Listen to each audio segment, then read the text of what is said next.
doy paso a José María para que pueda moderar y presentar a los ponentes. Muchas gracias.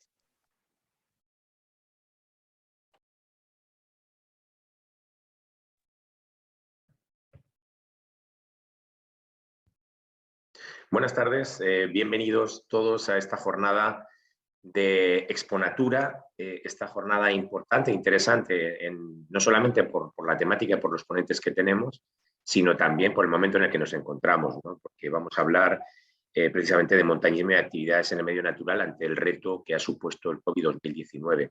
En primer lugar, quiero agradecer a todos su presencia, desear que se encuentren bien y desde la institución Feria de Zaragoza explicarles que esta jornada es la primera de una serie de jornadas que vamos a hacer en este entorno digital acerca de Exponatura. Exponatura, una feria que todos esperamos con mucha ilusión, una feria profesional que también tendrá una gran parte de programa congresual y de actividades que se celebrará entre los próximos días 2, 3 y 4 de junio. Y como digo, lo que queremos hacer en este evento es reunir a organizaciones, a los amantes del deporte de montaña y expertos en esta disciplina con el objetivo fundamental de compartir experiencias y conocimientos en un escenario donde se presenten las últimas novedades y tendencias del mercado, de las empresas, potenciando absolutamente el deporte sostenible. Todo esto desde la organización de Feria de Zaragoza y gracias también a la coorganización, a la colaboración de la Federación Española de Deportes de Montaña y Escalada. Y en este año importante para todos nosotros, los amantes de la montaña, que es precisamente el 100 aniversario de la Federación Española de Montaña y Escalada, como digo, vamos a intentar a llevar adelante este proyecto junto con otros los diferentes colectivos del sector, intentando ser un punto de encuentro de referencia del sector de la montaña en la península ibérica y en el sur de Francia. Y sobre todo un punto de encuentro importante para todos nosotros. Como digo, donde se hable de tendencias, donde se hable de técnicas, donde se hable de desarrollo y donde se dé visibilidad también desde el punto de vista del fenómeno de la concentración y de la comunicación al importante sector que nos ocupa. Dar las gracias, como digo, a la Federación Española de Deportes de Montaña y Escalada, también a la Federación Valenciana y a la Universidad de Zaragoza, quienes van a formar parte, en este caso, de la jornada. Una jornada que va a moderar y va a presentar y a dirigir bueno, pues el vicepresidente de la Federación Española de Montaña y Escalada, José María Nasarre, doctor en Derecho, profesor de Derecho de la Universidad, Derecho de la Empresa de la Universidad de Zaragoza y director del Máster en Derecho de los Deportes de Montaña. Es miembro de la Federación Española de FEDME desde el 2006, es miembro de la Junta Directiva de la Federación Aragonesa de Montaña desde el año 99 hasta el año 2020 y ha aparejado su actividad de investigación y publicaciones con una afición al montañismo. Por lo tanto, como digo, un gran experto, un responsable importante del desarrollo de la montaña en nuestro país y sin más, y agradeciendo, como digo, todos y sobre todo a ustedes que disfruten y participen de esta jornada, doy paso a José María para que pueda moderar y presentar a los ponentes. Muchas gracias.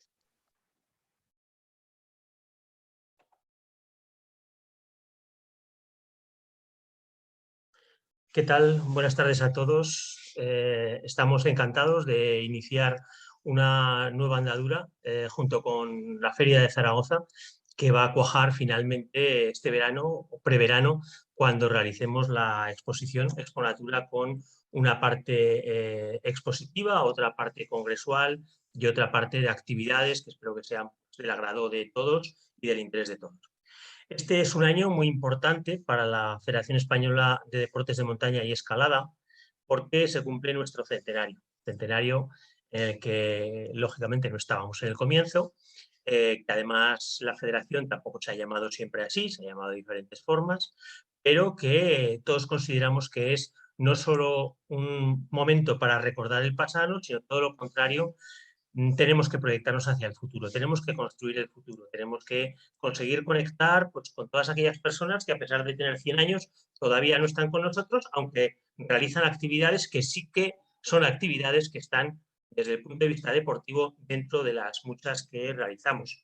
Hablamos de competiciones de esquí de montaña, competiciones de carreras, competiciones de escalada, pero también competiciones de marcha nórdica, ahora últimamente también de carreras por la nieve, pero también tenemos pues, todo el mundo del senderismo, por ejemplo, dentro de nuestro ámbito y todas esas especialidades que van a conformar esa parte congresual.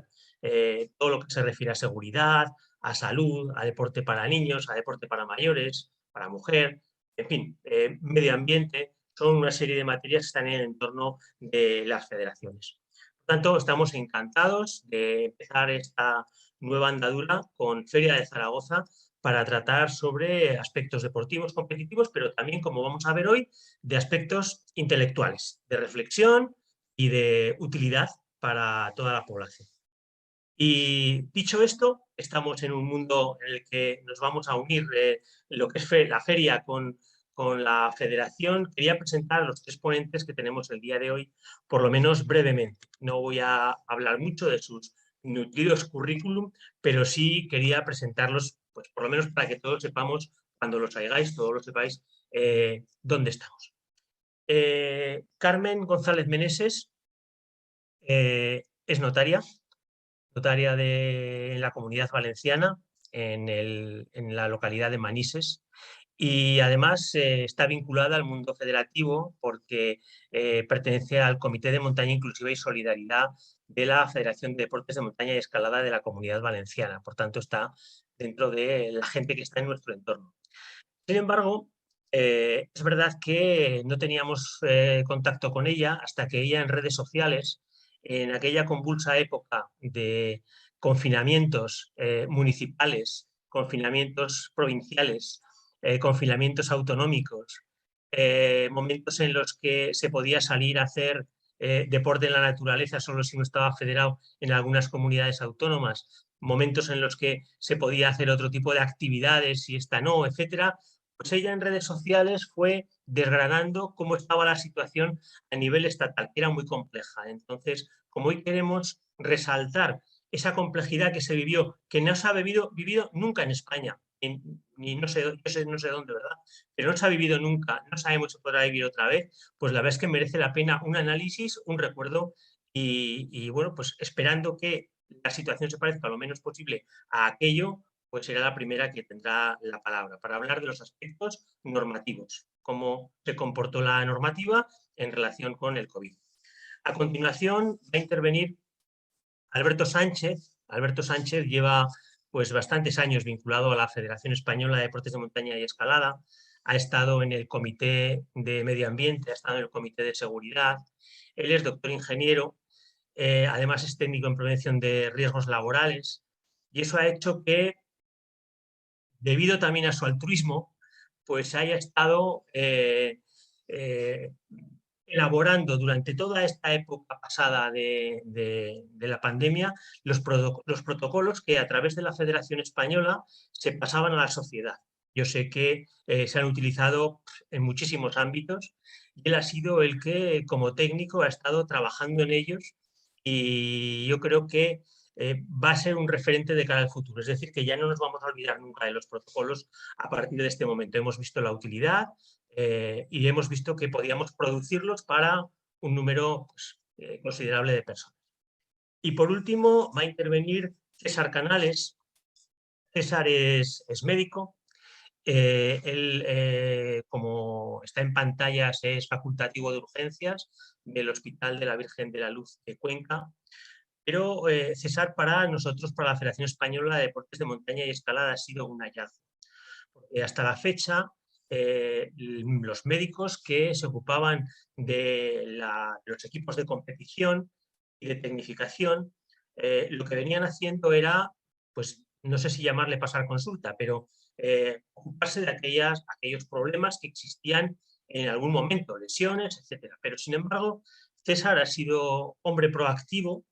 En este momento está en el Campeonato de Europa de esquí de montaña en Boí, allí con la selección, y se ha ocupado no solo de esos contenidos posteriores a la práctica deportiva, sino de toda la prevención, de la parte incluso psicológica, es decir, está allí cerca de los deportistas y ha sido, como digo, un auténtico hallazgo para nosotros, que ha imprimido un nuevo sello, una nueva manera de hacer las cosas, ese acercamiento del médico de una federación como la nuestra que compite a nivel internacional. Y sin más, van a intervenir cada uno aproximadamente 15 minutos. Pues ya doy la palabra a Carmen para que intervenga. Gracias, Carmen.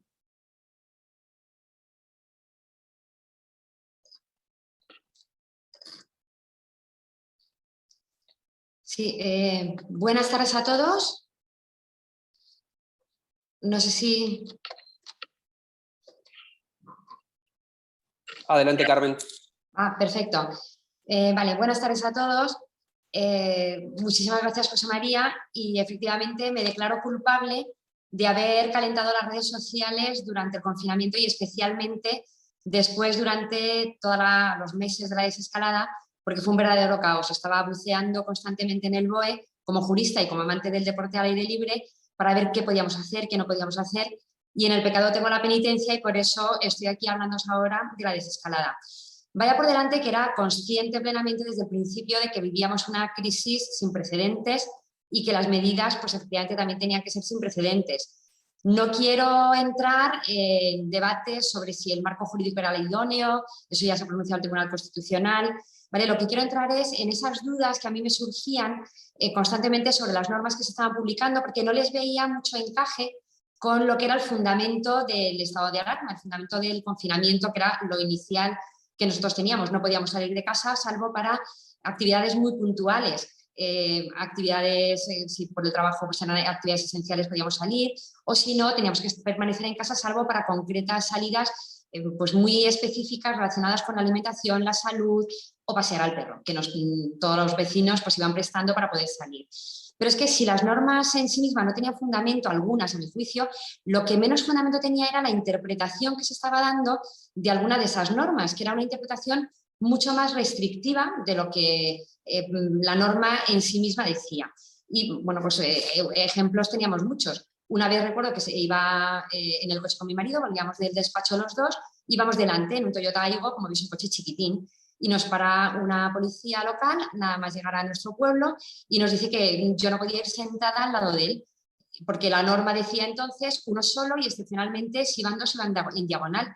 Y claro, yo intentaba decirle, mire, es que un libro de familia, carné de notario, servicios esenciales, volvemos a casa, el DNI. Pues no, señora, usted se tiene que sentar detrás. Bueno, pues nada, tuve que sentarme encima de la compra, que llevábamos toda la compra en el asiento de atrás, porque la norma decía que yo no me podía sentar al lado de mi marido. Pero eso me hacía pensar, digo, a ver, algo que quizás no se está haciendo bien, porque vamos a ver, ¿qué peligro tiene que yo en Toyota Aygo esté sentada al lado de mi marido que me voy a acostar esta noche con él? Digo, bueno, pues estas cosas, ¿por qué se daban? Pues porque se estaba legislando con mucha celeridad, ¿vale? La situación era pues, absolutamente desbordante para todos, para el legislador también, encima estaba centralizado todo en muy poquitos ministerios, uno de ellos era el Ministerio de Sanidad, que era el que daba pues el paso al frente prácticamente con toda la normativa que iba entrando en el BOE. Y reflejo de esta celeridad pues, fue, lógicamente, todo el tema de la desescalada. La propia palabra no estaba en el diccionario de la RAE, ¿vale? Fue meses después cuando los académicos la meten. Y para los alpinistas, los escaladores, el desescalar, pues como habéis visto antes una imagen, desescalar era algo que para nosotros nos suponía pues una maniobra de descenso muy peligrosa y que es lo que teníamos que hacer. Entonces el BOE se llena de normas ininteligibles, teníamos que ir a la exposición de motivos para entenderlas y aún así seguíamos sin entenderlas, normas efímeras porque en una semana se aprobaban, se modificaban, se derogaban, se sustituían por otras. Y a eso se añadía también que eran normas que si bien tenían ámbito estatal, luego provocaban una aplicación diferente en las diferentes comunidades autónomas por la fragmentación del territorio, puesto que unas comunidades, según la incidencia de la enfermedad, entraban en fase 0, 1, 2, 3 y así hasta llegar a la famosa nueva normalidad. Todo esto comienza el 2 de mayo.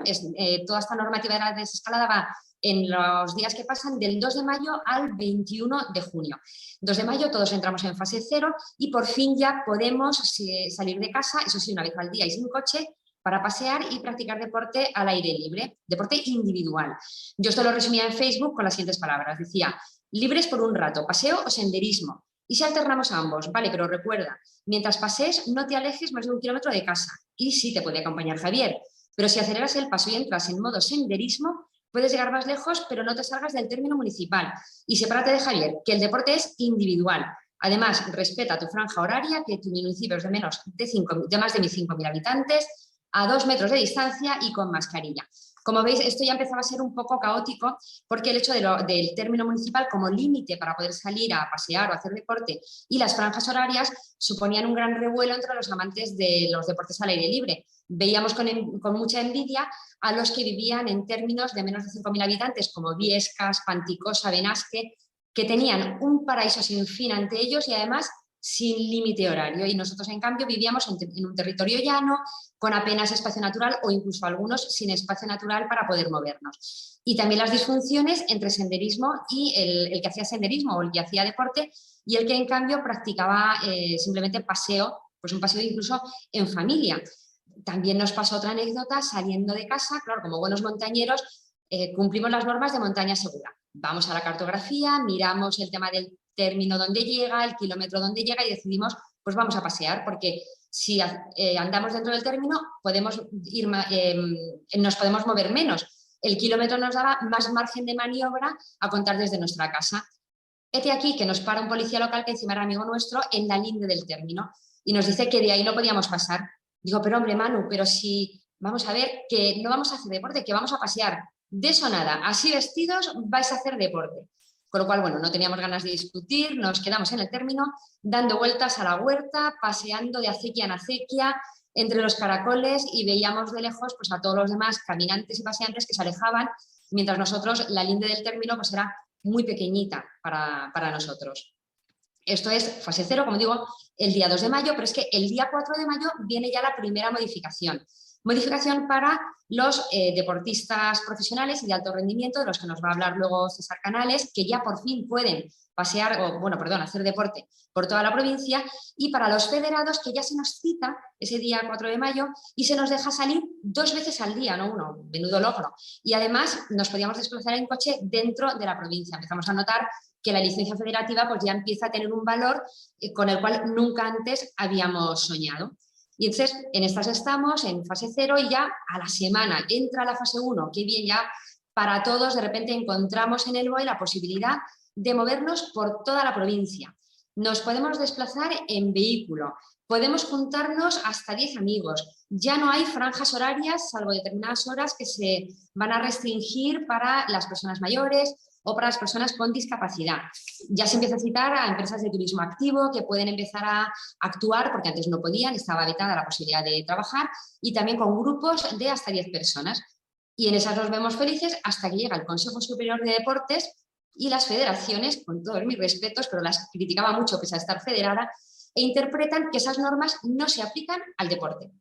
Sí, a la población en general, menos a los deportistas, que nosotros seguimos en fase 0. Es decir, no nos podemos salir del municipio, seguimos con franja horaria, seguimos teniendo que hacer un deporte individual, nada de grupos, y sin coche y una sola vez al día, salvo federados, que bueno, aquí sí, 2 veces al día y en coche.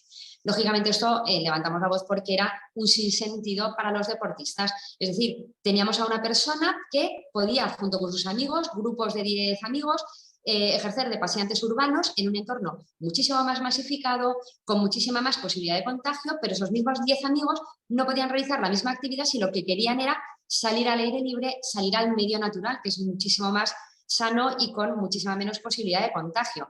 Y qué decir de la terraza del bar, es decir, si yo cojo mi coche para quedar con 10 amigos y sentarme en una terraza de la sierra, eso estaba permitido. Pero si yo cogía mi coche para sentarme, no para sentarme en la terraza del bar, sino para ir a esa terraza del bar de la sierra, que era donde había quedado, no a tomar cervezas, sino a salir de ruta por la sierra, eso no podía hacerlo. Era un sinsentido, evidentemente no tenía fundamento sanitario, porque recordemos que todo esto tiene que descansar en un fundamento que era el estado de alarma, el fundamento sanitario, que no hubiera contagios, que no hubiera pues, un colapso sanitario, y no veíamos la lógica. Aparte de que también empezamos a ver normas que eran discriminatorias. ¿Por qué? Pues porque, vamos a ver, si ya se les deja a 10 amigos ir a hacer ruta de senderismo de montaña con una empresa de turismo rural, de turismo activo, a ver, ¿y por qué si las personas lo querían hacer por libre no podían? Solamente entonces los que tenían posibilidades económicas podían contratar la empresa y el que no tenía esos recursos económicos no podía. ¿Qué decir de la franja horaria? Pues más de lo mismo, había deportes que eran absolutamente incompatibles por razón de seguridad o muy peligrosos, ¿vale?, con esa franja horaria. El hecho también de trabajadores por jornada laboral. Pues resulta que según la jornada laboral no podían practicar deporte porque tenía que ceñirse a esas franjas horarias que le impedían salir precisamente a practicar su deporte en la franja horaria que se les estaba permitida.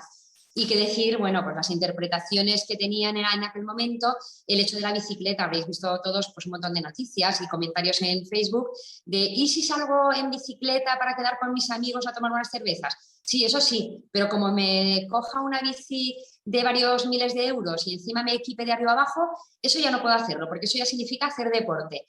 A ver, era un total sin sentido lo que se estaba haciendo, por lo menos desde nuestro punto de vista. Y poco tardó el Ministerio de Sanidad en salir al frente y modificar, bueno, pues, esas actividades que se podían hacer en fase 0 y 1 en cuanto a la actividad al aire libre, en cuanto al deporte, pero claro, ¿qué ocurre? Que lo hace de la mano del Consejo Superior de Deportes y de las federaciones. También se entiende, porque las federaciones ¿a quién defienden? A sus federados, no a los que no están federados. ¿Y qué pasó? Pues que a partir del 18 de mayo los federados ya podíamos por fin movernos por la provincia, pero no así los que no estaban federados, por lo cual venía de alguna manera a confirmar que esas restricciones se mantenían para los no federados, que no podían salir del municipio ni coger coche ni nada de nada, mientras nosotros ya éramos pues personas de primer orden, privilegiados, que los federados sí podíamos. La polémica estaba servida y aunque yo, como os ha dicho antes José María, sí que estoy federada, bueno, pues defendí con vehemencia el que no hubiera esa discriminación entre federados y no federados. A ver, sí que es verdad, esa foto que habéis visto antes, pues era mi marido sentado en un paraje fabuloso, precioso de la Comunidad Valenciana, bueno, concretamente de la provincia de Valencia, ¿vale? Porque nos podíamos mover por la provincia y de hecho lo hicimos, ¿vale? Yo criticaba la norma, pero reconozco que me aproveché de ella. Y entonces ahora eran los amigos de Valencia Capital los que nos miraban con envidia porque ellos no podían salir del cauce y nosotros teníamos pues toda la Sierra Calderona para nosotros y así pues lo aprovechábamos. Y lógicamente pues eso nos llevó a tener pues seguidores y detractores en Facebook y no os creáis que incluso los no federados nos criticaban, que no entendían que realmente los estábamos defendiendo, pero bueno, cosas de las redes sociales, no hay que calentarse y así las cosas, pues nosotros seguíamos en fase 1, mientras veíamos a otras comunidades autónomas que ya entraban en la fase 2. En ese mismo 18 de mayo entran en fase 2, donde ya por fin se elimina la distinción entre federados y no federados. Entonces, aquellos que quieran ya hacer deporte o practicar actividad física al aire libre, ya se pueden mover libremente, estén o no federados, por toda la provincia, eso sí, a cualquier hora del día, menos otra disfunción, de 10 a 12 y de 7 a 8 de la tarde. ¿Por qué digo disfunción? Porque, bueno, pues estaba la broma de decir, nos vamos ya a hacer una ruta de día, todo el día, pero ojo, que cuando den las 10 de la mañana nos tenemos que sentar a tomar el picnic. A las 12 seguimos andando. Y si es de tarde, pues ojo que a las 7 nos tenemos que sentar porque es la hora de las personas mayores y los discapacitados. A ver, pues volvíamos a ver que no tenía mucho sentido. Pero en fin, es lo que había que cumplirlo y tratar de cumplirlo de la mejor manera posible porque qué duda cabe que los agentes de la autoridad cumplían órdenes que ellos mismos no estaban dictando y no teníamos más remedio pues, que someternos a pues, que si nos paraban, pues por lo menos no enfrentarnos a los agentes de la autoridad. En esta fase de fase 2, estamos hablando ya, por fin ya se pueden reunir 15 personas y si eran empresas de turismo activo hasta grupos de 20 personas. Y ya finalmente la Comunidad Valenciana entra en la deseada fase 2 y salimos a celebrarlo ya con amigos a la Calderona, a los que no veíamos desde marzo, los famosos no federados que estaban todavía dentro de su municipio y ya pudimos juntarnos todos en toda la provincia. Y llega ya a finales de mayo, principios de junio y empezamos a entrar todos en lo que era, pues unos antes, otros después, la fase 3, que era la última fase antes de llegar a la nueva normalidad, tal y como se había acuñado. Entonces, en esta fase 3 ya se permite no solo la circulación dentro de la provincia, sino que se permite que las comunidades autónomas abran la mano si quieren, porque eso ya quedaba en manos de las comunidades autónomas, para poder permitir a sus residentes que se movieran entre las diferentes provincias de su comunidad. Y algunas, de hecho, así lo hicieron, otras mantuvieron el cierre entre provincias hasta el final del estado de alarma. Se abre también la posibilidad de grupos, con empresas de turismo activo, grupos hasta 30 personas. Como veis, era pues esa desescalada que poquito a poco, ¿vale? Pues iban eliminándose las restricciones a los que eran los derechos fundamentales, libertad de circulación, el derecho de reunión, ¿vale?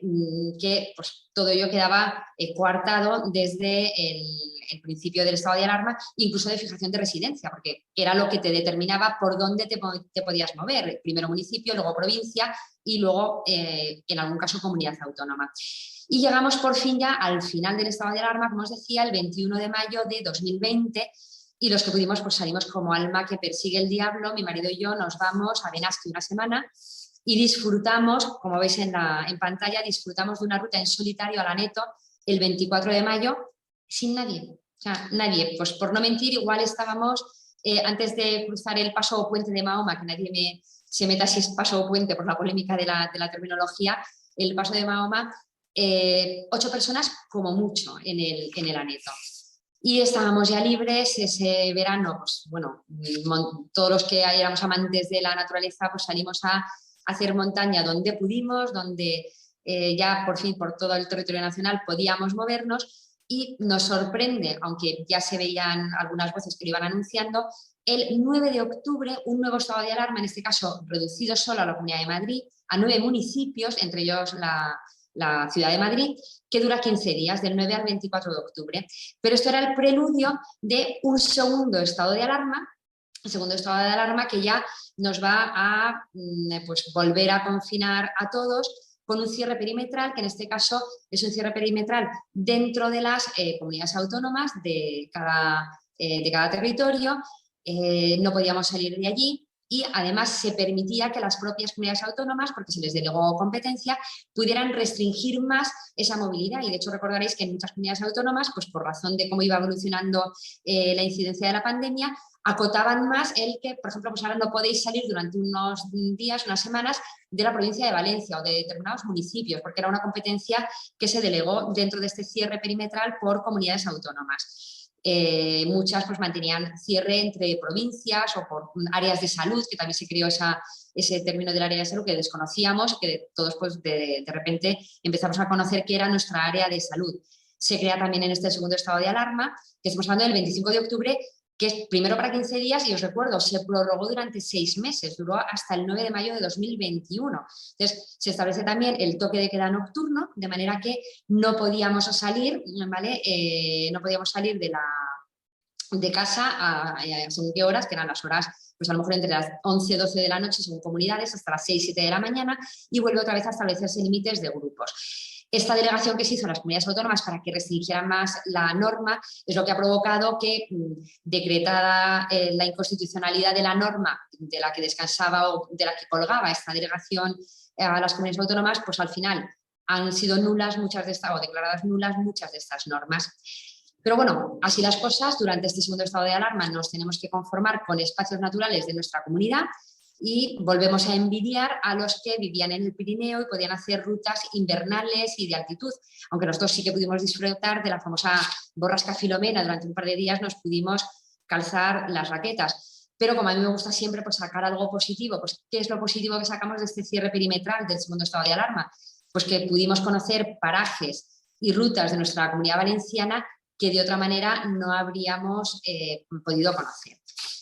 Termino ya con esta pues, lectura positiva de un cierre perimetral que para todos fue pues, bastante penoso. ¿Vale? Muchísimas gracias a todos. Y mi conclusión final para todos sería que este caos normativo, que he tratado un poco de resumiros en pocas palabras, quede en el olvido, porque eso significaría que no lo volvemos a necesitar. ¿Y eso por qué? Pues porque supone el fin de la pandemia, de los contagios y de los tristes pues, tantos fallecimientos que estamos viviendo.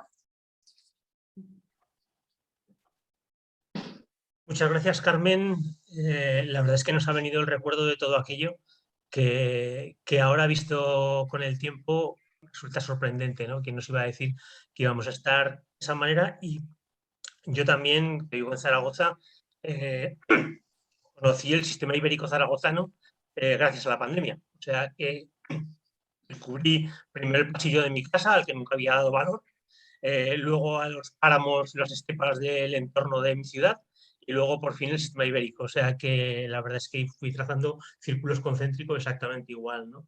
Veremos a ver, esperemos no repetirlo más. Bueno, Alberto, por favor. Perfecto. Pues comenzamos. Bueno, lo primero decir que no envidio para nada a quien tuviera que legislar hace 2 años justos y a los expertos o no expertos o quien estuviera pendiente de qué se podía hacer y qué no se podía hacer, sobre todo porque en estado de pandemia o de estado de alarma muchas veces hay que tomar decisiones no solo desde un punto de vista, sino desde muchos a la vez, ¿no? Entonces, bueno, pues es un poco lo que nos pasó a nosotros. Voy a ver si comparto la pantalla. Y un poco lo que contaré en estos minutos, ¿no? Ya hablábamos un poco al principio, 15 minutos, 20 minutos es parecido a cuando teníamos, como ha dicho Carmen, una hora para salir a hacer deporte o a salir a pasear y veías que se llegaba la hora, casi hacíamos hasta más deporte o más deprisa, ¿no? O sea que supuso también una oportunidad para entrenar un poco más, ¿no? Queríamos aprovecharlo al máximo. Hace 2 años casi, pues comenzamos un poco con esto, ¿no? Esto de COVID, algo nuevo para todos y un poco qué hacer, ¿no? Qué se podía hacer, qué no se podía hacer, ¿no? Entonces, bueno, pues retrocediendo un poco más en el tiempo para situarnos un poco y a modo de resumen de lo que estábamos haciendo en la federación hasta aquel entonces, ¿no? Hace unos años ya, en el 2016, estos son unas cifras para que entendáis un poco por dónde nos estábamos moviendo. Se había creado recientemente el Comité de Seguridad de la FEDME y estábamos trabajando en temas preventivos. Sí es verdad que un comité muy potente, porque ya estábamos generando protocolos donde antes no había nada, protocolos en carreras, en nuestras competiciones y en actividades que no son tan competitivas como el senderismo. Esto era así porque manejábamos estas cifras, ¿no? Teníamos un 3% prácticamente de accidentes de montaña de personas que salen al monte, ¿no? Teníamos 3,5 millones por aquel entonces. Estimamos ahora en el año 2021 casi 7 millones de personas que salen al medio natural, con lo que si manejamos ese 3% que se sigue manteniendo, pues al final son muchas personas, ¿no? Las que nos podemos llegar a accidentar. Y un poco para comparativa de cifras, la cifra de hoy mismo, 10 de febrero de 2022, del índice de incidencia del COVID es 1,5%. Entonces, para hacernos la idea de lo que estábamos trabajando entonces respecto a un accidente común dentro de la montaña y lo que suponía el COVID en aquel momento, ¿no? Entonces, bueno, pues diferentes palabras o vocabulario que luego entenderéis a la hora de hacer las evaluaciones o esos protocolos que nos planteábamos, ¿no? Teníamos la definición de accidente, que estábamos trabajando mucho, pues al final un suceso eventual que altera el orden de las cosas, tal cual pasó con la pandemia, y un suceso eventual o acción que involuntariamente resulta daño para las personas. Hasta ahí podríamos asimilar el COVID como un accidente más. Y tenemos la definición de seguridad. Seguridad como ausencia de peligro o riesgo, algo que todos entendemos, y una definición a mayores que introducíamos con el COVID, o que gracias al COVID yo me empecé a dar cuenta, que es la sensación de total confianza que se tiene en algo o en alguien, ¿no? O sea, muchas veces los protocolos, y luego os contaré un poco el por qué, pueden hacer que tengamos esa sensación de total confianza y casi sea algo más contraproducente que de otra parte. En cuanto a los precursores de los accidentes que teníamos de forma común, sobreestimación de las posibilidades, falta de nivel técnico, físico, material inadecuado, hablaremos ahora también de qué pasó con los materiales en aquel momento, y una mala o nula planificación. Esto es lo que nosotros desde el Comité de Seguridad defendíamos en aquel momento y seguimos y sigue en vigor, ¿no? Todo esto. Pues bien, de ahí hacíamos una composición, una valoración de los riesgos, ¿no? Pues como se hace a nivel preventivo. Yo vengo del mundo de la prevención de riesgos laborales. De hecho, la tesis, aunque se base en accidentes de montaña, pues estaba vinculada mucho a la prevención de los riesgos, y lo que intentábamos era asimilar todos los accidentes o todas esas actividades que nosotros realizamos dentro del medio natural a una evaluación de riesgos tipo, ¿no? Pues sacando medidas preventivas, valorando el nivel de riesgo y trabajando con medidas preventivas y acciones que mejoren esa situación. Entonces, bueno, lo que sí sacamos dentro de la federación son 5 consejos muy sencillos para que la gente los pudiera entender, ¿no? Y hasta ahí, pues todo normal, pues desde conocerse a uno mismo, el dejar dicho dónde vas, el mirar la metodología y el material. Veíamos que las acciones, cuanto más sencillas fueran, más éxito podíamos tener con ellas, ¿no? Esto como introducción. Pasó el tiempo, pasábamos del 2016, ¿no? Y llegó lo que estamos hablando ahora, ¿no? Llegó una pandemia, algo totalmente desconocido y que encima nos metió en casa, ¿vale? El 7 de marzo se produjeron los primeros confinamientos. Empezaron por la Comunidad de Madrid, por la Comunidad de La Rioja, y luego el 14 de marzo fue la declaración del estado de alarma. Entonces, en un primer momento, esas semanas de marzo hasta que llegó Semana Santa, más o menos, pues todos estábamos un poco a expectativa, ¿no? De decir, bueno, pues estamos en casa ni tan casi ni tan mal. No recuerdo yo que los primeros días, pues lo que ya recordamos todos, ¿no? Que pues casi era una sensación más de euforia, de preocupación, eso sí, por ver qué iba a pasar, pero ninguno nos esperábamos que eso fuera a prolongarse tanto tiempo, ¿no? Que fuera necesario ciertas medidas para poder realizar nuestras actividades cotidianas. Bien. Sin embargo, una vez que ya vimos que nos habíamos quedado sin Semana Santa, que la gente no había podido salir en sus vacaciones, empezamos a pensar un poco en que algo había que pensar o que nos teníamos que adelantar un poco a lo que iba a venir, ¿no? Y al final yo siempre he trabajado el aspecto de que si nos conseguimos adelantar, pues mejor nosotros mismos para decidir cómo se pueden hacer las cosas, que no que lo decida alguien por nosotros, sobre todo porque, como dice Carmen, ya estábamos viendo medidas que se tomaban que poco tenían que ver con los deportes de montaña. Y eso había que entenderlo así. Al final la legislación había pasado, mucha de ella, de una legislación autonómica a legislarse a nivel nacional y, como ha dicho Carmen, centralizada en unos ministerios muy concretos, ¿no? Que quizás no sabían mucho de lo que implica hacer deporte por montaña o practicar nuestras disciplinas deportivas, que encima son muchas. Con lo que dijimos, bueno, pues el grupo que estábamos de trabajo decidimos adelantarnos y sacar nuestras propias recomendaciones con la finalidad de trasladárselas al Consejo Superior de Deportes y que pudiese tomar medidas, ¿no? Lo primero y lo bonito de esta situación, lo bonito porque bueno, lo recuerda uno con cariño, fue que todas las federaciones autonómicas de deportes de montaña nos pusimos de acuerdo, junto con la propia Federación Española, para consensuar estos protocolos. Fue un grupo de trabajo muy numeroso, de personas muy válidas y que estuvimos trabajando realmente bastantes horas en estos protocolos y sobre todo debatiendo qué se podía hacer en Cataluña, que tenían desarrolladas en la Federación Valenciana, qué estábamos haciendo en Castilla y León, ¿no? Y gracias al trabajo de todos, pues pudimos adelantarnos y yo creo que hacer un trabajo que ha perdurado durante los últimos 2 años, ¿no? Y quizás eso es lo valioso, ¿no? Que por fin pues todas las federaciones autonómicas nos pudimos poner de acuerdo. El documento que se generó pues tenía diferentes puntos. El primero de todos es el contexto y realmente fue lo más complicado, lo más laborioso, ¿no? El saber dónde estábamos y qué nos íbamos a encontrar cuando nos dejasen salir, porque todo este trabajo lo hicimos cuando todavía no podíamos ni siquiera salir a hacer deporte, ¿no? Y bueno, pues ahí descubrimos el tema de las fases. Yo recuerdo un documento, un borrador escrito con bolígrafo en una hoja que intentaba adivinar cómo iba a ser esto de las fases y prácticamente hasta acertamos, ¿no? De la fase 0, 1, 2, 3, que luego nos lo cambiaron de repente todo y cambiaron el orden y fuimos al revés en la desescalada y demás, ¿no? Pero bueno, nos encontrábamos con situaciones en las que no podíamos salir de casa, unos podían salir y otros no. Un poco lo que ha comentado Carmen, ¿no? Podíamos salir los de los municipios pequeños, los de los municipios grandes no podían salir solo a ciertas horas.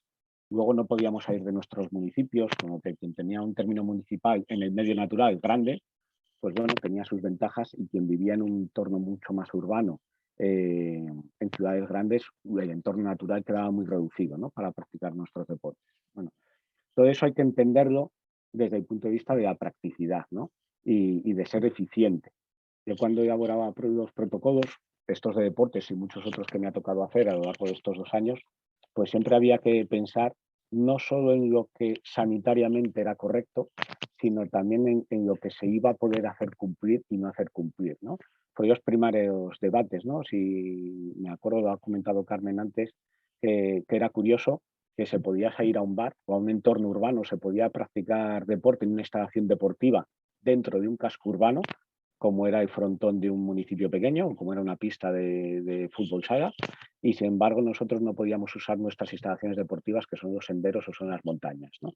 Y bueno, al final la conclusión era que si salíamos todos al medio natural iba a ser mucho más difícil controlar a toda la población, a esos 7 millones de practicantes, que no en un entorno urbano donde las fuerzas de orden pues se pueden mover con vehículos. Por ejemplo, yo me imagino que sería una de las soluciones y por eso optaron los legisladores por esas materias. Pero el caso es que nos encontrábamos con que no sabíamos qué iba a venir después. Entonces, bueno, pues los protocolos tuvieron que ser algo sencillos, un análisis muy genérico y de ver cómo se iba a comportar, ¿no? Entonces, bueno, como veníamos de toda esa parte preventiva, pues lo que sí decidimos, y yo creo que de forma acertada, fue tratar el COVID o tratar la pandemia como un peligro más. Porque lo importante no era quizás que nosotros nos pudiéramos contagiar en nuestras actividades o que luego nosotros contagiados pudiéramos contagiar al resto de personas de nuestro entorno, sino que esas situaciones nuevas de pandemia podían ocasionar accidentes mucho más graves, ¿no? Y aquí entonces pues volvimos a hacer una evaluación de riesgos al uso y llegamos a la conclusión de cosas interesantes, ¿no? Pues desde saturación del sistema sanitario, me acuerdo al principio que tuvimos que sacar incluso una recomendación de no hacer deportes de montaña porque los servicios sanitarios estaban saturados y había dificultades en la atención médica o en la atención de un rescate, porque, bueno, viendo luego hablando con compañeros, rescatadores y demás, incluso los propios servicios de rescate sufrían la pandemia igual que nosotros. Entonces, bueno, pues todo eso había que controlarlo, o el riesgo de sufrir o de no una asistencia efectiva o eficiente estaba ahí, ¿no? Peligro por la aplicación de medidas preventivas erróneas. Hicimos un trabajo, recuerdo brutal, y perdón por la expresión, porque nos empezaban a preguntar la gente, empresas de turismo activo, guías de montaña, cómo limpiar todo el material que se usaba dentro de las actividades de turismo activo, ¿no? Cómo limpiar los neoprenos, los arneses, todo el material de seguridad, que encima de los fabricantes nos dicen que hay que tener mucho cuidado, que solo se pueden limpiar con ciertos productos, ¿no? Pues ahí tuvimos que sacar también unas recomendaciones propias, estudiar mucho y ver qué se podía hacer y qué no. Descubrimos un ejemplo muy claro, fue las máquinas de ozono, que luego se comprobó que incluso podían ser nocivas, dependiendo de cómo se usaban, ¿no? Entonces, bueno, pues todo eso hubo que regularlo o normalizarlo, ¿vale? Y luego peligros derivados de la propia actividad. Cuando pudimos salir ya por el veintitantos de mayo, nos encontrábamos con unos riesgos nuevos, que eran las lesiones derivadas de la realización de actividad física tras un periodo de inactividad. Veníamos de que deportistas populares, como podíamos ser la gran mayoría, habíamos estado metidos en casa o sin hacer deporte como veníamos haciendo durante los meses, 3 meses. Entonces, bueno, pues ahí teníamos un riesgo a mayores. La oportunidad de hacer deporte solo, pues es distinto que un corredor de asfalto salga a entrenar por su ciudad o por un entorno más urbanita, ¿no?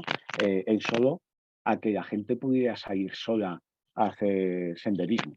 Entonces, bueno, pues eso conlleva unos riesgos que, lejos de estar directamente relacionados con el COVID, o bueno, lo que aparentemente podía no estar relacionado con el COVID, son situaciones que se generaron por culpa de la pandemia, y eso también lo teníamos analizado.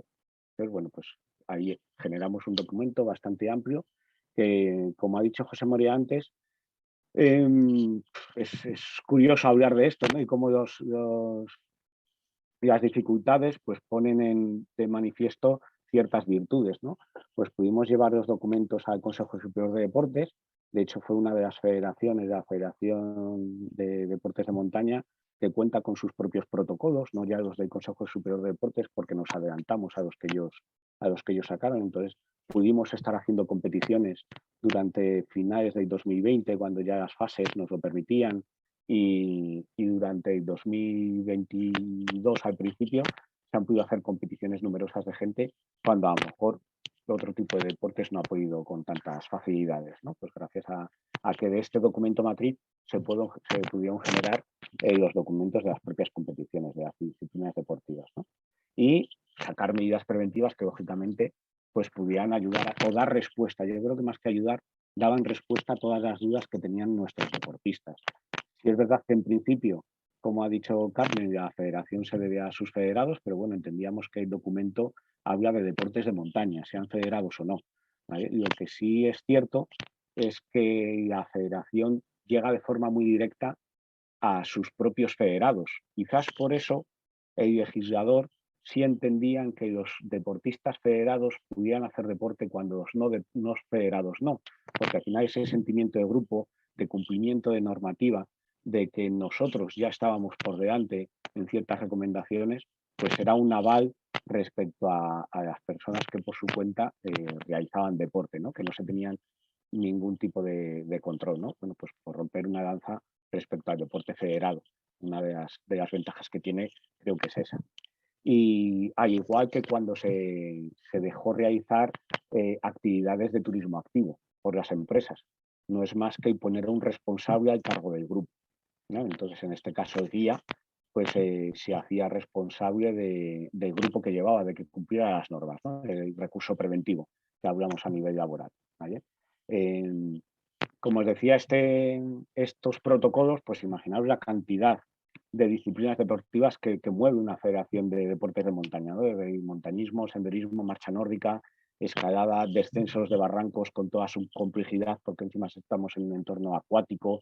Recuerdo los debates si llevar mascarillas y no llevarla, qué tipo de mascarillas. Empezamos a ver el uso de mascarillas de neopreno en aquel entonces, el esquí de montaña, quedó un poco al margen, y pensábamos que no íbamos a tener que tocar, pero finalmente nos tocó volver a recordar tiempos pasados ya en diciembre de 2020 y retomar el tema del esquí de montaña, las carreras por montaña con todas sus competiciones numerosas. Y luego, bueno, pues en cuanto a instalaciones de escalada, todas las salas de escalada, rocódromos que encima son de interior, que luego se ha visto como la ventilación también tenía que ayudar. Ahí pudimos colaborar en algún estudio sobre el uso del magnesio líquido, cómo podía ser incluso beneficioso porque llevaba mezcla alcohólica y podía sustituir a todos los geles hidroalcohólicos que se estaban usando aquel entonces respecto al magnesio en polvo. El tema de los refugios, todo lo que han sufrido durante estos 2 años al tenerse que adecuar a todas las restricciones de aforos, volvimos a estudiar aforos en muchos refugios, en cómo permitir a la gente que durmiera compartiendo habitaciones, ¿no? Y bueno, senderos como instalación deportiva, y aquí hacer notar el valor de estas instalaciones efectivamente como instalaciones deportivas. Hemos visto la importancia de que esto se reconozca cuando, por ejemplo, lo que os decía antes, permitían hacer deporte dentro de una instalación deportiva y sin embargo a nosotros los senderos no. Entonces, bueno, hasta que conseguimos que eso se entendiera como instalación deportiva, todo el tema de materiales, de su limpieza, de productos que se podían usar para la limpieza y si era mejor usar cuarentenas y meterle simplemente en agua, pues bueno, toda esa ayuda que supuso también para las empresas de turismo activo y para los guías. Y, y bueno, pues esos trabajos, ¿no? Que como bien decíamos, pues ese orgullo de que estos protocolos se hayan podido ver, yo creo que de forma no nacional, porque como os decía, todas las federaciones autonómicas los llevaron a su territorio, a sus federaciones, pero también a nivel internacional. Sabemos que los documentos se han estado usando por la Asociación Internacional, por la UIA, se han trabajado en Francia, en Italia, dentro de los países alpinos, pero sí, también en todos los países latinoamericanos pues se han adaptado a sus propias regiones y se han estado utilizando. Entonces, bueno, pues por lo menos ese orgullo de haber hecho el trabajo bien, ¿no?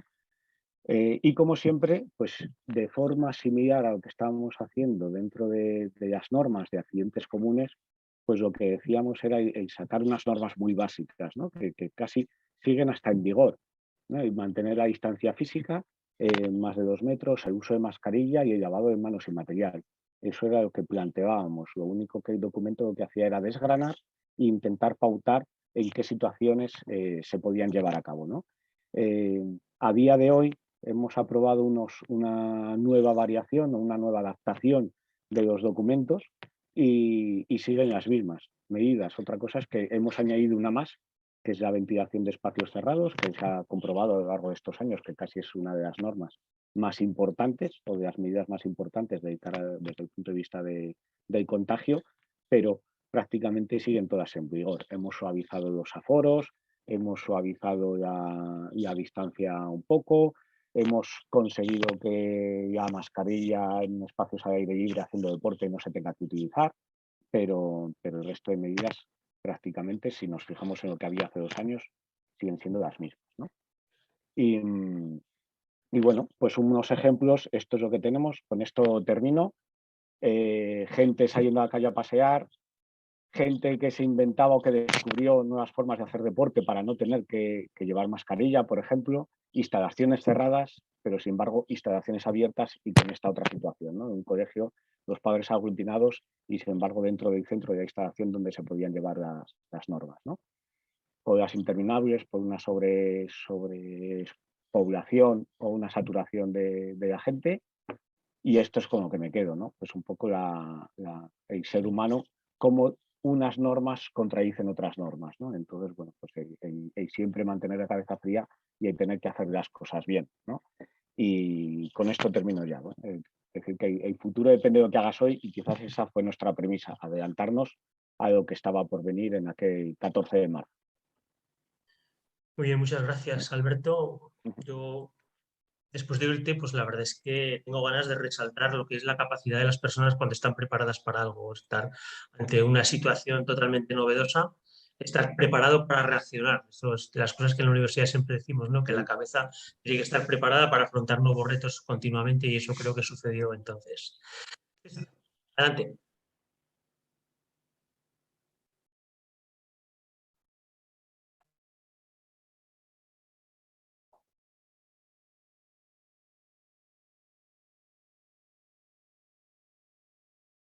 Un segundo a ver si consigo compartir pantalla.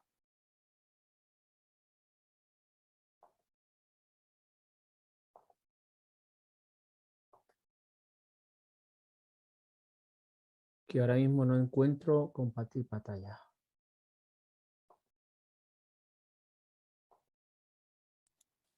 El botón verde en la parte inferior de la pantalla, César. Sí, ya está. Gracias.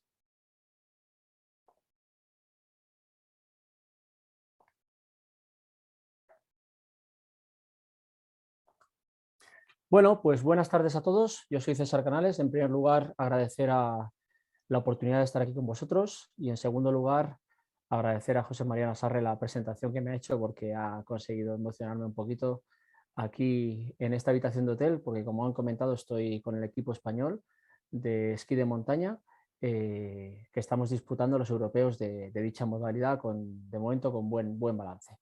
Bien, pues el comentario de hoy es los deportistas de alto nivel ante la enfermedad denominada COVID-19 producida por el SARS-CoV-2 y bueno, pues ahí está un poquito el matiz de lo que estamos hablando. Lo primero que nos teníamos que preguntar es qué implica ser deportista de alto nivel, porque eso se consigue gracias a un rendimiento excepcional, a un sacrificio, a una proyección y a muchos años de entrenamiento al margen y aparte de cierta carga genética que tienen que tener para llegar donde están. Y en segundo lugar, ¿cuáles serían las exigencias de pertenecer al alto nivel, lo que denominamos alto nivel? ¿De acuerdo? Que es realmente los programas competitivos élite y donde se están jugando su futuro deportivo y a veces profesional.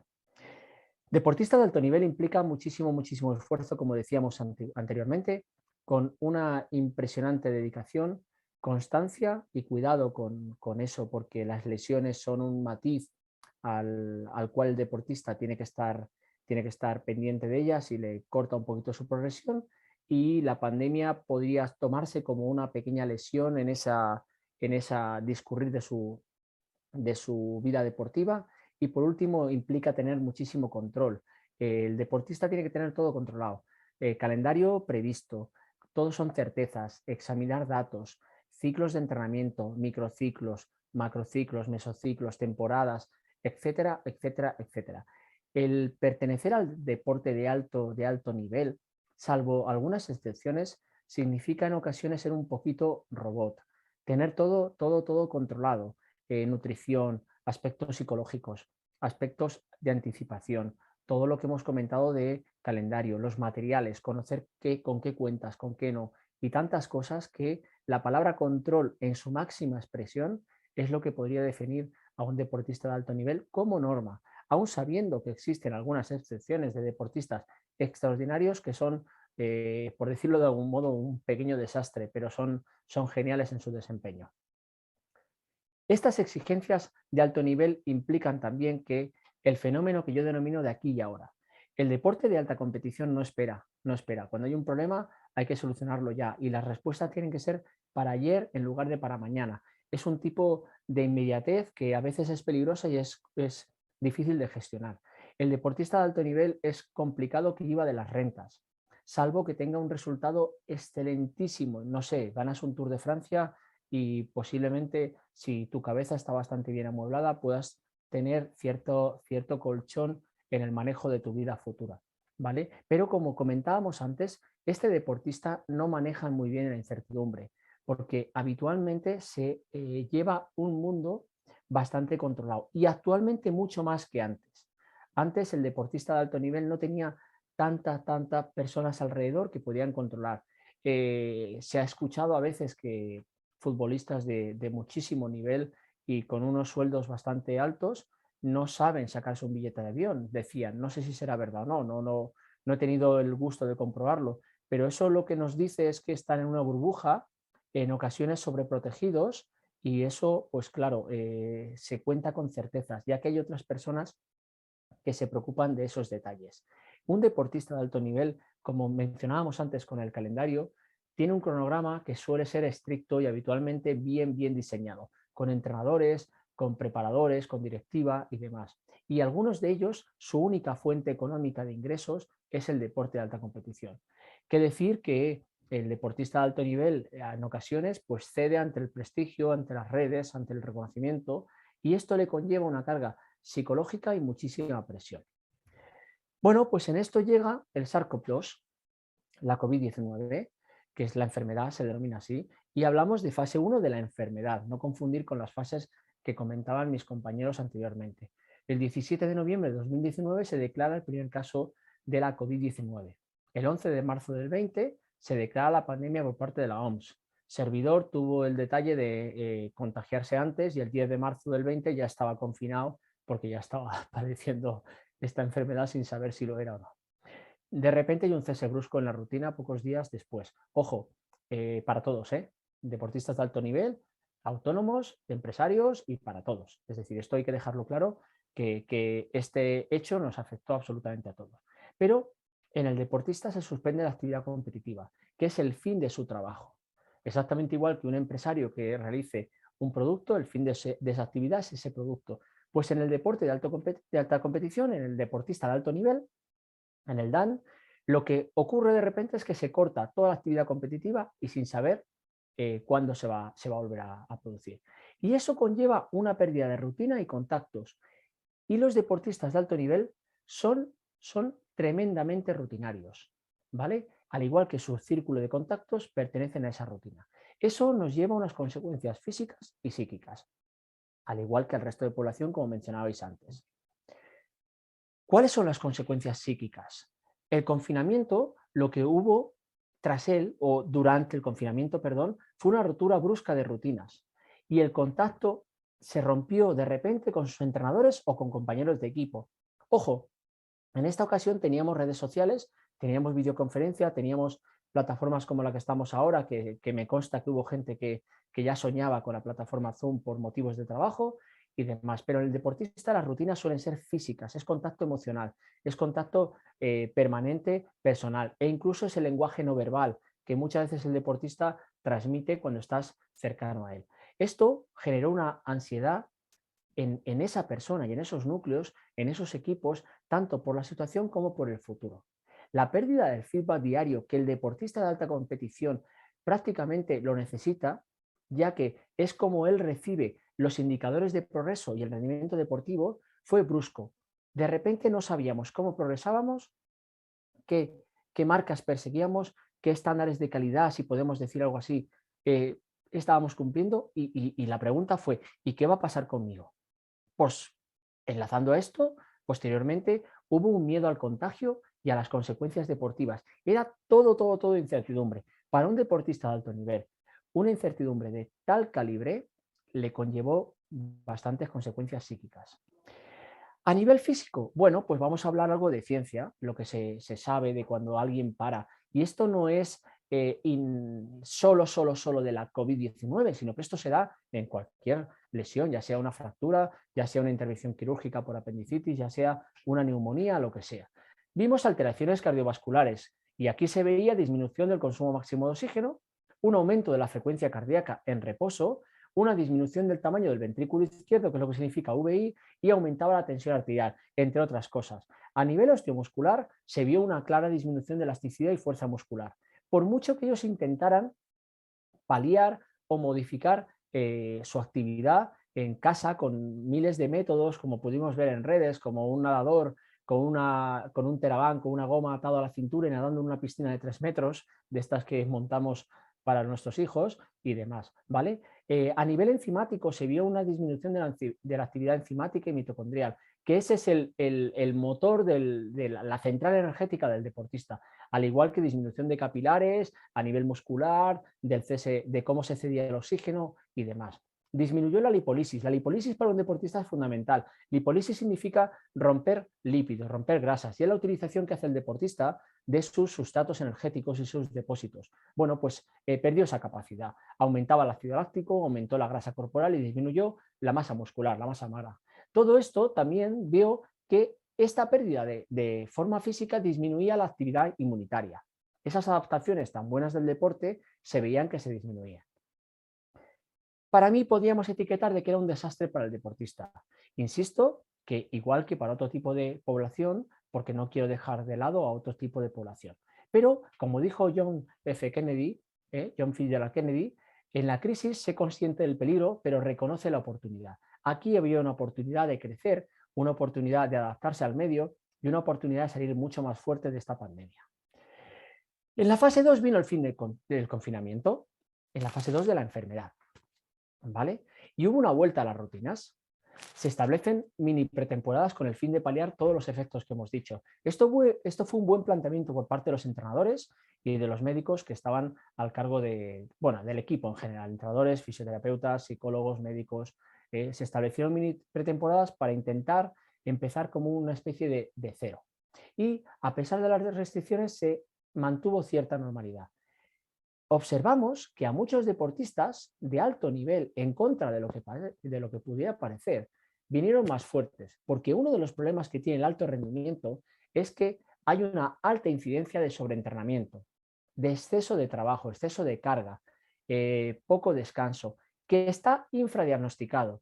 Y en el varón es peligroso, pero en la mujer es mucho más, porque puede traer otras consecuencias como amenorrea, pérdida de densidad mineral, etcétera. Entonces, observamos que había deportistas que vinieron mucho más fuertes, porque les vino bien este tipo de descanso, aunque les vino mal desde el punto de vista psicológico cuando echaron otra vez a andar, cuando empezaron otra vez a correr, a pedalear, a remar, vieron que decían, vaya, pero si esto está bien. Claro, el descanso es una de las partes fundamentales del entrenamiento.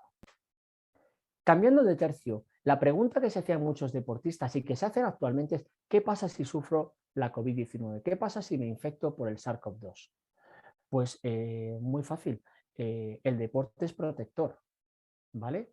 Y el deporte, tanto de popular, entre comillas, como de alto rendimiento, es protector en esta entidad.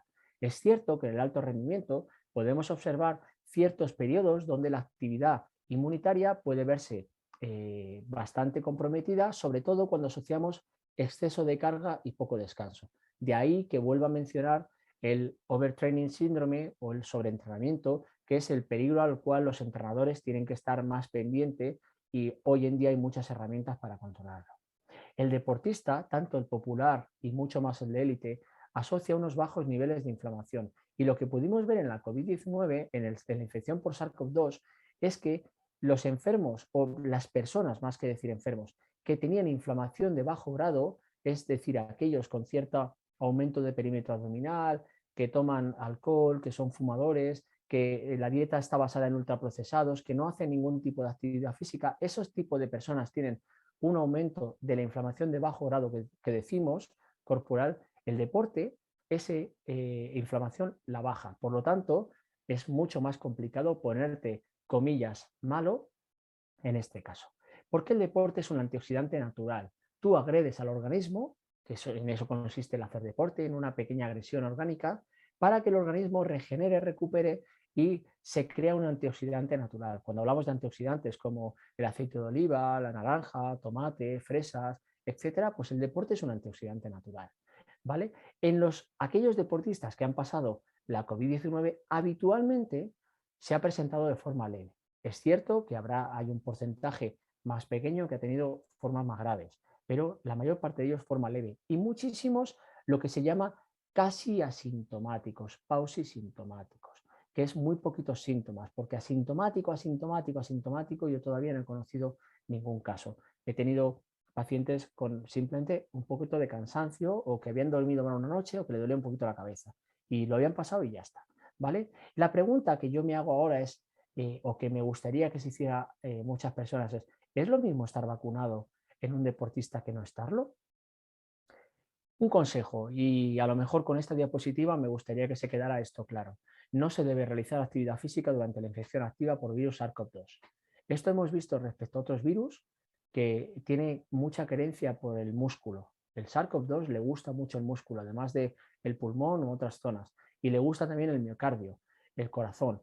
Entonces, no se debe realizar actividad física durante la infección activa por virus SARS-CoV-2. Sin embargo, por otros coronavirus no hay ningún problema en realizar actividad física, de los catarros comunes. Y este es un pequeño matiz y diferencia que tenemos que tener en cuenta, igual que la vuelta a la actividad. Recuperación de un no vacunado. Y esto va a responder la pregunta que lancé antes. De media, en un no vacunado son de 2 a 4 semanas sin volver a la actividad, en caso de que haya tenido una forma leve. Si ha tenido una forma un poquito complicada, son bastantes más semanas. Siempre hay que descartar afectación miocárdica previa a la vuelta al entrenamiento en alto rendimiento, siempre. Por lo que he comentado antes, la miocarditis se ve con frecuencia cuando vuelven a entrenar.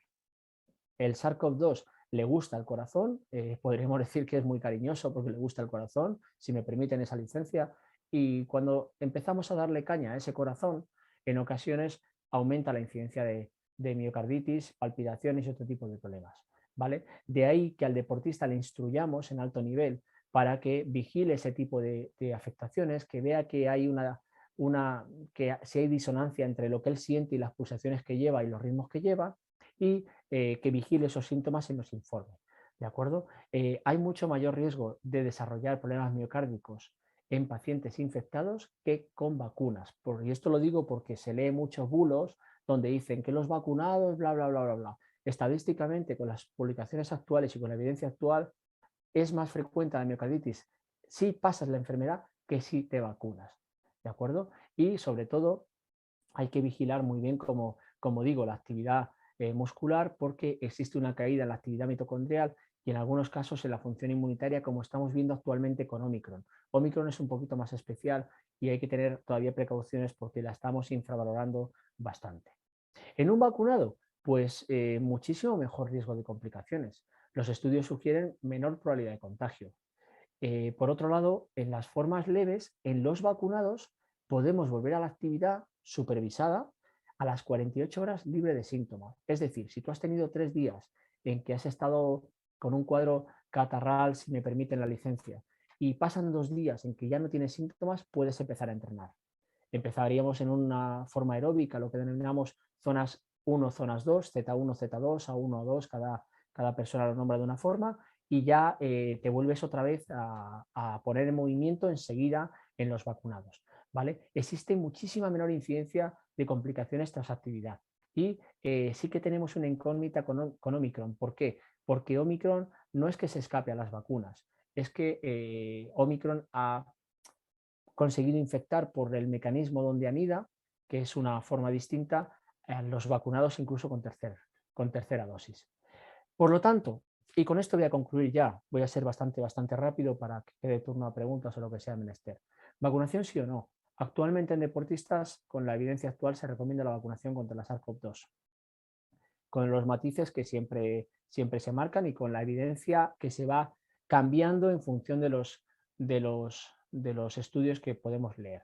Existen menos complicaciones en estas vacunas, tenemos mucha mayor rapidez en vuelta a la actividad y mucho menor tasa de contagios con las variantes clásicas. sabemos que Delta, la Alfa y compañía, ha habido menos contagio en personas vacunadas cuando se exponían a ellos. Y si se contagiaban, no se replicaba prácticamente nada el virus, aunque tuvieran una PCR positiva, tenían ciclos de corte muy bajos. Sin embargo, Omicron sí que nos ha disparado un poquito esos temas. ¿De acuerdo? Así que esto es mi finalización y bueno, pues como esto va de montaña, pues aquí estamos haciendo un pequeño corredor de hielo donde hacía un poquito de rasca, pero disfrutando del entorno que volvemos a disfrutar. Muchas gracias por todo. Muchas gracias, César.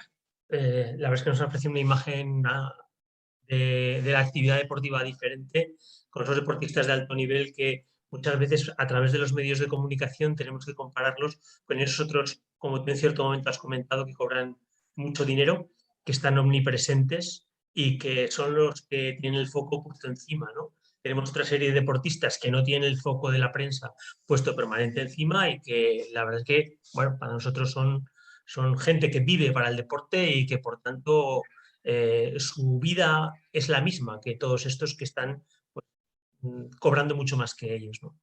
Bueno, pues tenemos algunas preguntas, yo os las voy a ir distribuyendo y las vais contestando. Os digo quién y si alguno quiere completar alguna de las anteriores, pues perfecto. La primera sería para Carmen y sería, ¿es posible o dónde están los límites de una posible regulación estatal acerca de las actividades en montaña?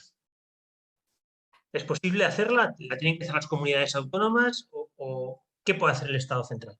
Claro, vamos a ver, es que aquí el problema de la actividad deportiva de montaña, vamos a ver, es que nos estamos circunscribiendo a veces a compartimentos estancos. Y entonces aquí la regulación que puede afectar al deporte de montaña es muy transversal y entonces sería muy difícil responder porque habría algunos puntos concretos que sí podrían legislarse, de hecho sería incluso competencia exclusiva del Estado, pero muchísimos otros que por las transferencias tenían que limitarse a las comunidades autónomas. Entonces, dar una respuesta afirmativa rotunda o negativa rotunda creo que es muy difícil por el entorno tan amplio en el que nos movemos y por el tipo de actividad tan transversal como digo. Yo creo que desde el Estado pocas cosas se podrían hacer, me parece a mí. Es más fácil que legislen las comunidades autónomas, ¿no? Seguramente. Es que, perdón, que no te he oído. Seguramente es más fácil que legislen las comunidades autónomas, que probablemente el Estado tiene pocas competencias. Sí, no, para... pero efectivamente, o sea, lo suyo sería, pero tampoco puedo dar una respuesta rotunda. O sea, lo suyo sería, efectivamente, más competencia a las comunidades autónomas, pero puede haber otras materias que no deberían entrar o que deberían estar unificadas a nivel nacional, o sea, a nivel estatal. Entonces, a ver, sí, primaría la comunidad autónoma en cuanto que estamos hablando de deporte, pero no del todo cierto. Sí. Otra pregunta para Alberto. Uh-huh.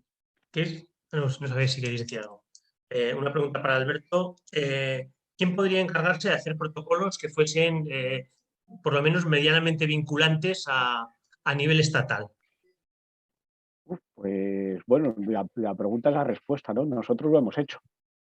La propia Federación Española de Deportes de Montaña cogió la sartén por el mango y decidimos hacer nosotros nuestros propios protocolos. Entonces, bueno, sí es verdad que lo que comentaba al principio, a nosotros no nos va a hacer mejor nuestro trabajo que nosotros mismos. Entonces, bueno, pues los hicimos nosotros y fuimos nosotros los que se los llevamos en este caso al Consejo Superior de Deportes. Entiendo que en materia deportiva es el Consejo Superior de Deportes el que tiene que aprobar toda la normativa y los protocolos a aplicar, pero fuimos la federación deportiva a la que se los pasó. Entonces, entiendo que se refiere a algo así como equivalente a la prevención de riesgos laborales, ¿no? Vale, ¿Habría como alguna autoridad a lo técnico, mejor que pudiese marcar protocolos y imponerlos? nosotros sí es verdad que nos centramos mucho en, quizás pues por nuestra trayectoria, hablo en plural porque somos varios los técnicos de prevención que estamos dentro de la federación, y por nuestra trayectoria al final, al estar todo tan desarrollado a nivel laboral dentro del mundo preventivo, pues quizás ese es un perfil, pero lógicamente tienes que conocer el deporte también. Entonces, bueno, pues es un poco buscar un profesional que cumpla todos los aspectos, que la verdad es que no sé si habrá muchos. Una pregunta para César. ¿Hay diferencia entre lo que has expuesto, que son deportes que no tienen contacto físico, en relación con los deportes de contacto? Bueno, sí, claro. En este caso, los deportes de contacto con la pandemia parece que aumentaba el riesgo de padecer la COVID-19. ¿Vale? Sin embargo, cuando luego analizamos en profundidad lo que pasaba, no había muchas mayores diferencias, porque las vías de contagio fueron prácticamente las mismas. El SARS-CoV-2 se contagia por aerosoles. De hecho, muchas de las cosas que hemos hecho no tienen ningún tipo de sentido.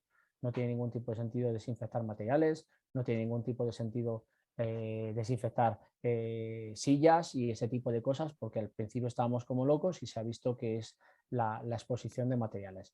En una primera fase, cuando nos dejaron hacer deporte, en alto rendimiento sí que había que tener mucho cuidado con los deportes de contacto, porque la pérdida de fuerza que se vio en todos los deportistas de modo generalizado, lo cual les igualaba a todos, es decir, todos estaban prácticamente igual, entre comillas, en deportes de contacto, fútbol, baloncesto, balonmano y demás, aumentaba el riesgo de lesión.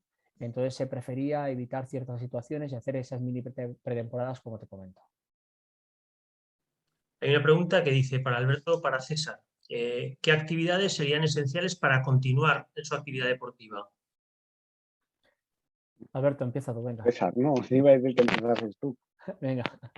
No, es que actividades esenciales, es decir, pues para mí las actividades esenciales son las actividades de la vida diaria. Entonces, todo lo que te lleve a nivel popular a tu trabajo, que te haga estar más fuerte para tu trabajo, eso es lo esencial. En alto rendimiento tenemos que buscar lo esencial para seguir haciendo deporte, es el trabajo de fuerza.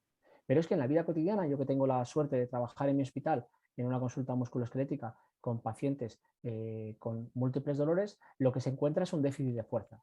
Por lo tanto, ¿qué actividad esencial es necesaria? El trabajo de fuerza, cosa que se hacía hace 80 años y que se está perdiendo en relación a la vida moderna, que se denomina vida moderna. Es decir, la gente antiguamente acarreaba pesos, iba por agua, cortaba leña y ahora eso se ha perdido. Entonces tenemos que hacer trabajo de fuerza para llevarlo cada uno a su trabajo. Y eso sí que es esencial, porque se ha visto que los niveles de fuerza altos te aseguran un envejecimiento mucho más saludable, menor incidencia de fracturas y sobre todo que no llegues a la etapa de la madurez con lo que se llama sarcopenia. Entonces, actividad deportiva, la que sea, pero de fuerza. Y luego eso basado a tu actividad. Si es deporte de alta competición, enfocado a tu gesto técnico, y si es actividad laboral, enfocado a tu trabajo. Trabajo de fuerza siempre.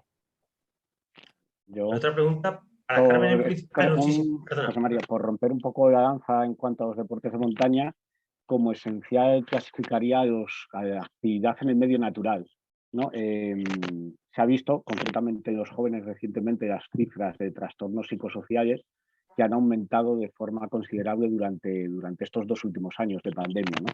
Y entonces el romper una danza por nuestros deportes, porque a fin de cuentas los beneficios que da el hacer deporte, sea competitivo o no, dentro de un entorno natural, son muy importantes para aliviar este tipo de trastorno. Entonces, bueno, pues como actividad esencial, remarcar esa también. Viendo las preguntas, una para todos, para Carmen a lo mejor inicialmente, pero para todos, que es, hemos visto todos qué consecuencias ha habido en relación a la salida masiva a la naturaleza en los últimos tiempos. Y la pregunta sería, ¿qué pensáis ante esta salida masiva a la naturaleza que se está produciendo en estos momentos? A ver, yo creo que ha sido efectivamente el efecto rebote, ¿vale? De tanta estar encerrados. Yo creo que es inevitable que todo el mundo haya querido salir a la naturaleza, pero claro, también hay un problema, es que se está saliendo, y lo estamos viendo, se está saliendo sin control, sin preparación, sin planificación. Entonces, pues hombre, creo que lo que haría falta a lo mejor ahora es una fase de formación general, a lo mejor.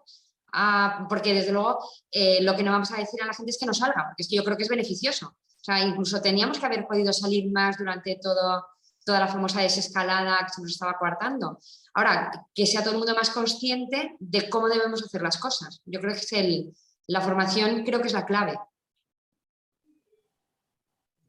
¿Algo más? ¿Alguno?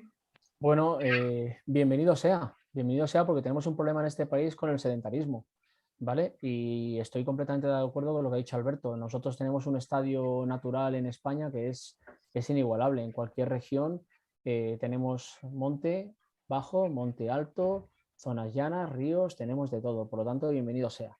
La actividad física hay que potenciarla, hay que promocionarla, y la federación que nos engloba, la FEDME, es la indicada, puesto que es la Federación del Medio Natural y la que controla esos temas. Ahora bien, hay que poner el foco también en la seguridad, porque han aumentado muchísimo los rescates, ha aumentado muchísimo los siniestros, y no todo el mundo puede hacer lo que uno imagina que puede hacer. Entonces hay que animar a la gente a que haga deporte, hay que animar a que se federen, a que vuelvan a los clubes de montaña, a que vuelvan a esos procesos que había, donde el que llegaba era instruido y se hacía docencia por los veteranos, y paso a paso se iba haciendo camino, ¿no? Entonces, bienvenida sea este boom, y si la pandemia ha demostrado, en este caso, este bichito en concreto, que afecta mucho menos a personas con un estilo de vida saludable, tenemos que incidir en eso y potenciar ese marco. Estoy de acuerdo con todo, y sobre todo con solicitar más apoyo de las administraciones públicas, ¿no? Y si ya era necesario cuando hablábamos de 3,5 millones, estamos en 7 millones de practicantes en el medio natural. Lógicamente, no es que haya aumentado el índice de siniestralidad, pero al mantenerse el mismo índice con el doble de personas en el medio natural, lógicamente hay el doble de accidentes, con lo que la propia federación se está pidiendo el doble de trabajo respecto al que teníamos hace un par de años, con lo que más apoyo y una concienciación del todo sobre las administraciones públicas, que son las que tienen los medios. Hay una pregunta más, os ruego brevedad. Una para César. ¿Podrías explicar algo más en profundidad que por qué estando infectado no se deben hacer actividades físicas? Bien, Si es posible hacerlo brevemente. Sí, lo intento hacer muy breve. El SARS-CoV-2 producía una cosa que es común a todos los virus, pero en este vimos que era bastante más evidente, que es una linfopenia. Es decir, caía en el número de linfocitos, que son unas de nuestras células, nuestros guerreros que van a luchar contra él. El deporte promueve la formación de linfocitos, pero puede ocurrir que después de realizarlo haya otra pequeña linfopenia. Entonces no nos interesaba producir una caída de la inmunidad durante la fase aguda de la infección. ¿De acuerdo? Entonces, tenemos que tener cuidado, porque este virus está consiguiendo que haya una caída de la inmunidad. Y con Omicron en concreto estamos viendo que provoca una disfunción inmunitaria con un crecimiento bacteriano posterior. Estamos viendo muchos pacientes con Omicron que ingresan por neumonías bacterianas por la disfunción inmunitaria que le ha provocado la variante Omicron.